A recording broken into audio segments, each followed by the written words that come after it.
All right, I don't know what time it is on your clock, but I know what I'm getting ready for. It is time for the Professional CISO podcast with David Malicoat. Welcome one and all to the Professional CISO podcast. I'm your host, David Malicoat. This show is an exploration of the topics necessary to transform the role of CISO into that of a professional. In today's episode, our guest is Sailaja Kotra-Turner. Currently, she is the CISO and Director of Global Infrastructure and Operations at Brown-Forman. Welcome, Sailaja. Thank you.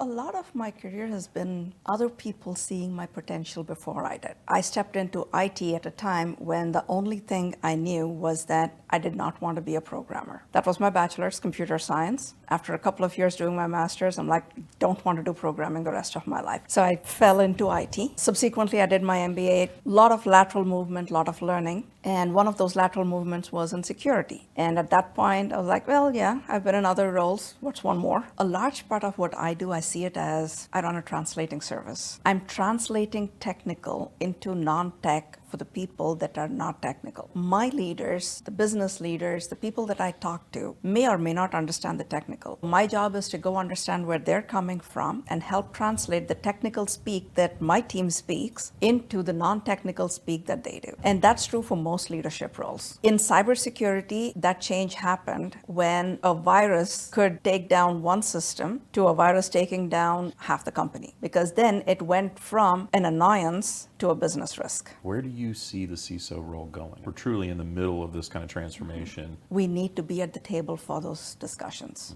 We are talking about what does downtime mean? Do we need to report to the SEC about it? That's a different level of discussion than we've ever been involved in. Security is a business risk. Let's talk the business side. What is that?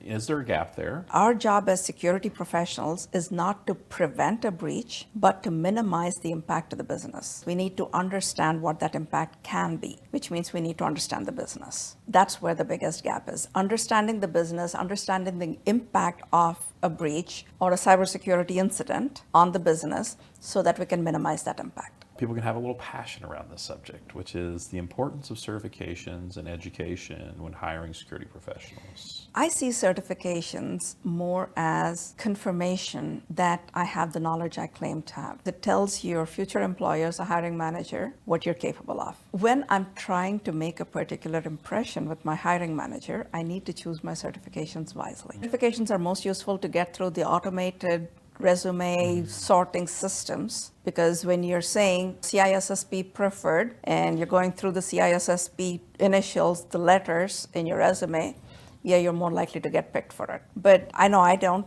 Most of the people I've talked to have said, I'm not literally looking at those and saying, oh, you have a CISSP? Awesome, I'm going to hire you today. Right. We're professionalizing the CISO role, so please subscribe to the Professional CISO podcast.